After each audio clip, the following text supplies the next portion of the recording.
My in-laws invited me for a quiet meal and said, "You've had your fun, now hand over the assets." I smirked, stood up, and listened as my husband explained why that house was never mine to sign away in the first place. I met my husband, Mark, in Boston. We were both in our early 30s, working in finance. He was from a wealthy family in Connecticut, while I came from a modest background in upstate New York. Despite our differences, we connected over our shared values and ambitions. Mark's parents, Richard and Susan, were the epitome of old-money New Englanders.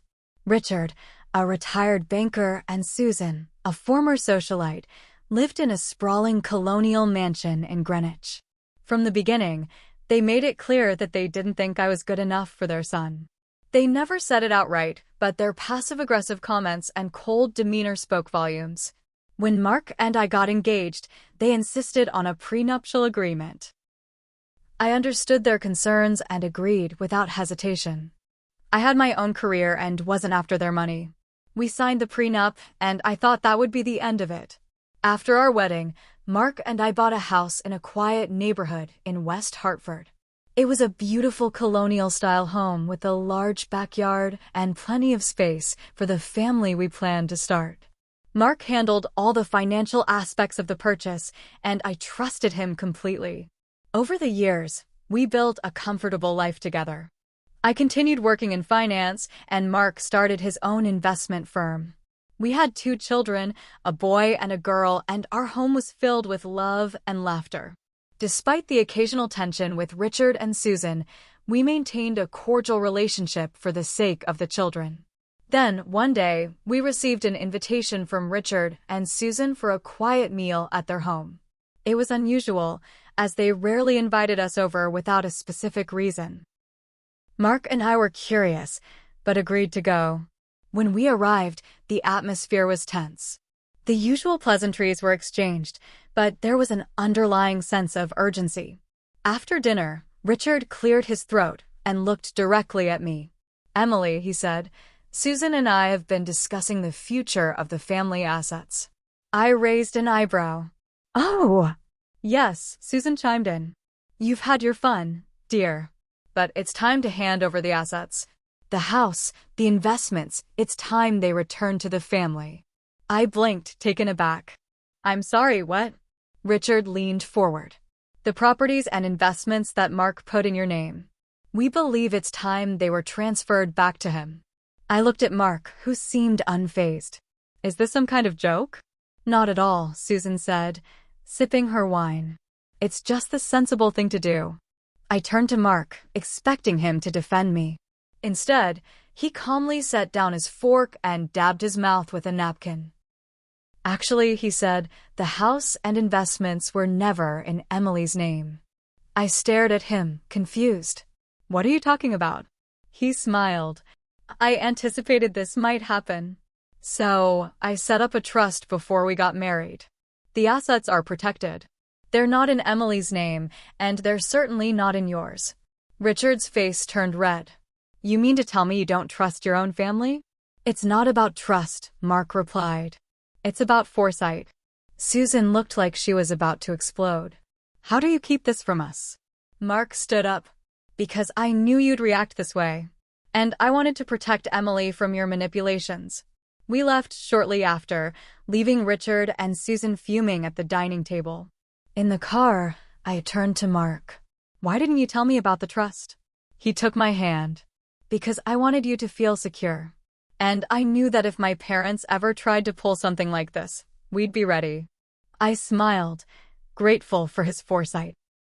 It was a dramatic evening, but in the end, love and trust prevailed over greed and manipulation. We didn't speak much on the ride home. Mark kept his eyes on the road, his knuckles tight on the wheel. I stared out the window, heart pounding, not from fear, but from anger that had started to rise like a storm inside me. This wasn't over. I could feel it. The next day, I was at work when I got a text from an unknown number. "Nice trick with the trust. But we know your weakness." No name. No context. I stared at the screen for a few seconds. Then the second message came in. "You'd hate to lose your kids over a little legal mistake, wouldn't you?" My stomach dropped. I forwarded the messages to Mark immediately. 10 minutes later, he called. Get home. Now. And don't talk to anyone. When I got home, he was pacing in the living room, phone in one hand, laptop open on the dining table. I walked in, threw my bag on the chair. That was them. He nodded once. They've crossed a line. Apparently, Richard had made some calls. Old contacts in family law. Someone in his social circle had quietly pulled a few strings and had a private investigator start digging into my life. Everything. They wanted something, anything, they could use against me in a custody battle. And for what? I asked, almost shouting. Because I didn't hand over something that was never mine to begin with? It's not about the assets, Mark said, his voice low. It's about control. They always thought you were temporary. Now they see they can't get rid of you. He looked tired. More than tired. Betrayed. That night, we installed security cameras around the house. Mark hired a cybersecurity guy to scrub our systems. Everything was getting locked down. But it didn't stop. A week later, our daughter's school called. Someone had reported inappropriate conduct at home. An anonymous tip. The principal said it was standard protocol to investigate. CPS would be coming for a home visit. I almost passed out. The visit was uncomfortable. The caseworker was polite but firm and clearly didn't believe we were bad parents. Still, a report was filed. A mark on our name. Mark didn't talk much that night. He sat on the back porch, smoking a cigar, something he hadn't done in years. They want us to break, he said quietly. They want you to leave so they can say you were unstable. I'm not going anywhere. He nodded slowly. Good. Then we hit back. That weekend, Mark pulled out a binder I'd never seen before. It was thick, full of emails, documents, records. Apparently, Mark had been saving things for years. Not just financial stuff. Screenshots of texts from Susan that hinted at blackmail. Recordings of Richard making threats during drunken calls. Even a letter from a former maid who had quit and written a signed statement about how she was treated in that house. We go public, he said. I froze. Like media? Like court. But with lawyers who love a good story. He called a family attorney the next day. Someone out of state. Quiet, but powerful. The kind of lawyer who didn't blink at old money games. Then it happened. Richard filed a motion for temporary guardianship of our kids. Said Mark was mentally unwell and I was manipulative. Used the CPS visit as proof of chaos in the home. It was war. Mark didn't flinch. He handed everything over to our lawyer, who began building a counterclaim that would make Richard and Susan wish they'd stayed silent. At the first hearing, Susan showed up in pearls and crocodile tears. Told the judge they were just trying to protect their grandchildren. But when our lawyer showed the judge those text messages and a signed affidavit from a former housekeeper saying Susan once said I was just a cute baby incubator, her tears dried up fast. The judge paused the motion. A full investigation was ordered. Background checks. Interviews. Even financial audits. What came out next shocked even me. Turns out Richard had been hiding a lot of money. Offshore accounts. Fraudulent transactions going back years. He'd used Susan's name on half of them. Mark's trust? Completely separate. Ironclad. Untouchable. But Richard's finances? Totally exposed now. Susan lost it. She showed up at our door one morning, pounding on it like she was going to break it down.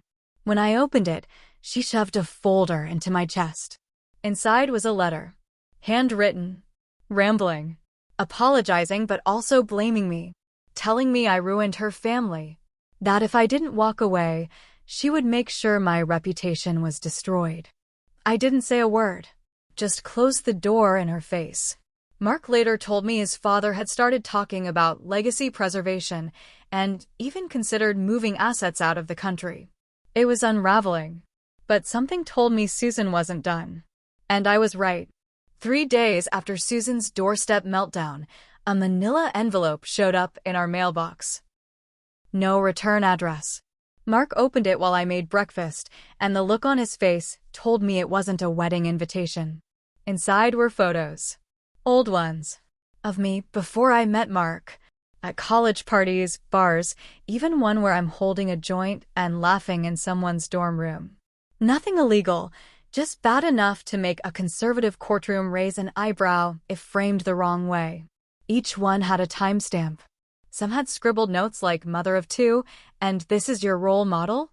Attached was a typed letter, unsigned, suggesting these might become relevant in the custody case if we didn't stop pushing this vendetta. We were both quiet for a long time. "They're playing dirty now," I said. Mark nodded, jaw tight. "We play cleaner. But harder." That same week, Mark's lawyer got a subpoena approved to pull financial statements from a trust Richard had been using as a shell account, one he'd claimed was for charity donations. Turns out, over the past 8 years, Richard had been funneling money into a fake nonprofit he controlled, using it to buy expensive art and antiques, some of which were technically hidden at the Greenwich House and others stored in private galleries under false names. Then came the real twist. Mark got a call from his aunt, Richard's estranged sister, Diane, who had seen the legal filings in a private online forum and decided it was time to speak. Apparently, years ago, Richard had cut Diane out of their parents' inheritance. Said she wasn't fit to manage the estate. She had no proof back then, but now she was ready to talk. And she had a journal. Their mother's. The journal had entries that revealed how Richard manipulated his parents into rewriting their will before they passed. It even had a note from their father wondering if Richard's thirst for control would one day come back to haunt him. It was the smoking gun. Our lawyer filed for a motion to investigate the original estate documents. If proven, this could expose Richard not only as a fraud, but possibly a criminal for forging parts of the will, if there was evidence. The same day we filed, someone threw a rock through our front window. Middle of the night. No witnesses. But the message taped to it was loud and clear. "You're dragging the family name through the mud. Don't forget who gave you your life." I didn't sleep that night. 2 days later, we found out someone had tried to impersonate me online, submitted a false complaint to my employer saying I was leaking confidential financial data to competitors. I was suspended while they investigated. That was my breaking point. Mark called a PI he knew from years ago. Former NYPD. Quiet. Expensive. Worth every penny. We handed over everything. The photos, the threats, the journal, even the rock. The PI did what the police wouldn't. Within a week, he traced the photos back to a retired private investigator Richard had used in the past. Paid in cash. No paper trail except one tiny detail. The guy had slipped up and emailed one photo to Richard using a generic Gmail. Our guy got the records subpoenaed. The email was there, with Richard's full name. Attached was the exact image I'd received in the envelope. We now had enough to link Richard to stalking, harassment, false reports, and attempted character defamation. But there was more. The PI also found out something else. Susan had been having an affair. Not just some fling. A long-running relationship with a judge. A family court judge in another county. One she had been talking to lately, hoping to get advice on Mark's instability. She'd been meeting him at a hotel near Stamford once a month. All paid in cash. The PI got the photos. Mark didn't say much when he saw them. Just stared for a long time. "They'll never stop," he finally said. We were already in too deep. So we kept digging. That's when we found the shell company Susan had started. Registered under a fake name, but connected to her real estate attorney. She'd been slowly buying small properties in upstate New York, laundering money through bogus tenants and claiming tax deductions on losses. It was intricate, arrogant, sloppy. With everything compiled, our lawyer filed for an emergency court hearing. Not for custody. For a protective order. A full no-contact order against Richard and Susan for both us and the kids. It was granted temporarily, pending a full review. They didn't take it well. The next morning, Mark's car tires were slashed in our driveway. Security cameras caught nothing. Whoever did it knew where our blind spots were. Probably hired someone. But we weren't backing down. Mark filed civil charges. Fraud, harassment, defamation, and now, possibly criminal. Our lawyer submitted all evidence to the state attorney's office for investigation. We were bleeding emotionally, yes, but not broken. And then we got a message from Susan's lawyer. She wanted to meet. Alone. No Mark. No lawyers. Just me. I didn't agree to meet Susan alone. I'm not an idiot. But I did say I'd meet her with my PI sitting 2 tables away, pretending to read the paper. We met at a small diner just outside Stamford. Middle of the afternoon. Public. Cameras. Witnesses. I sat across from her while she sipped tea like nothing had happened. She looked tired. But smug. You don't have to let it end this way, she said, voice low. You think you've won something, but all you've done is turn this into a circus. I didn't say anything, just stared. She leaned closer. You give back the house. The trust. Drop the charges. And we walk away. No more court. No more digging.